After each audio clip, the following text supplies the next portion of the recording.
નમસ્કાર મિત્રો, છેલ્લા ઘણા દિવસોથી રાજ્યના મોટાભાગના વિસ્તારોમાં મેઘરાજા ગાજવીજ સાથે ધબધબાટી બોલાવી રહ્યા છે. ત્યારે આજે વહેલી સવારથી જ રાજ્યના કેટલાક વિસ્તારોમાં મેઘરાજા મન મૂકીને વરસી રહ્યા છે. ધોધમાર વરસાદ પડી રહ્યો છે. ત્યારે આજે પણ રાજ્યના મોટાભાગના વિસ્તારોમાં કડાકા ભડાકા સાથે ભારેથી ભારે વરસાદની મોટી આગાહી કરાઈ છે. હવામાન ખાતાની નવી આગાહી પ્રમાણે હવે આજે કયા વિસ્તારોમાં કડાકા ભડાકા સાથે મુશળધાર વરસાદ તૂટી પડશે તેની વાત કરીશું. પણ તે પહેલા આ વિડીયોને લાઈક કરવાનું ભૂલતા નહીં.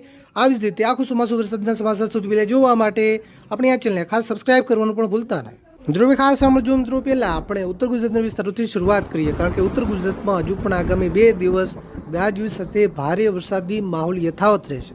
આજે ખાસ કરીને ઉત્તર ગુજરાતમાં સાબરકાંઠા, મહેસાણા, ગાંધીનગર, પાટણ અને બનાસકાંઠા જિલ્લાના વિસ્તારોમાં વરસાદની શક્યતા વધારે છે. આ વિસ્તારોમાં આજે મધ્યમથી ભારે વરસાદની આગાહી કરાઈ છે.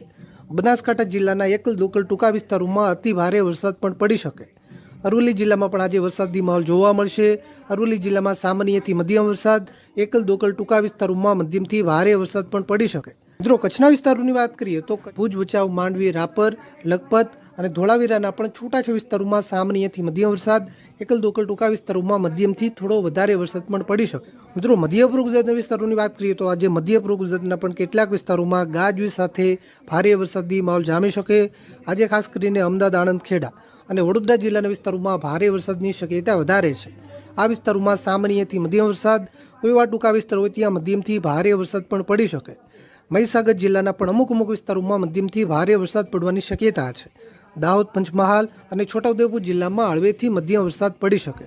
મિત્રો દક્ષિણ ગુજરાતમાં જે ખાસ કરીને સુરત, બારડોલી, ઉમરપાડા, નતરંગ, રાજપીપળા, નર્મદા અને ભરૂચ જિલ્લાના વિસ્તારોમાં વરસાદની શક્યતા વધારે છે. આ વિસ્તારોમાં સામાન્યથી મધ્યમ વરસાદ, કોઈ એવા ટૂંકા વિસ્તાર હોય ત્યાં મધ્યમથી ભારે વરસાદ પણ પડી શકે. તાપી, ડાંગ, નવસારી અને વલસાડ જિલ્લામાં હળવાથી મધ્યમ વરસાદની આગાહી કરાઈ છે. મિત્રો હવે આપણે સૌરાષ્ટ્ર વિસ્તારોની વાત કરીએ તો સૌરાષ્ટ્રના પણ કેટલાક વિસ્તારોમાં આજે ગાજવીજ સાથે મધ્યમથી ભારે વરસાદી માહોલ જામી શકે. આજે આગાહી પ્રમાણે ખાસ કરીને દેવભૂમિ દ્વારકા, જામનગર, પોરબંદર, મોરબી, રાજકોટ, જૂનાગઢ, ગીર સોમનાથ, અમરેલી અને ભાવનગર જિલ્લાના કેટલાક વિસ્તારોમાં સામાન્યથી મધ્યમ વરસાદ, એકલ દોકલ ટૂંકા વિસ્તારોમાં મધ્યમથી ભારે વરસાદ પણ પડી શકે. ખાસ કરીને મોરબી જિલ્લાના એકલ દોકલ ટૂંકા વિસ્તારોમાં અતિ ભારે વરસાદ પડવાની પણ શક્યતા છે. સુરેન્દ્રનગર અને બોટાદ જિલ્લામાં હળવાથી મધ્યમ વરસાદની આગાહી કરાઈ છે.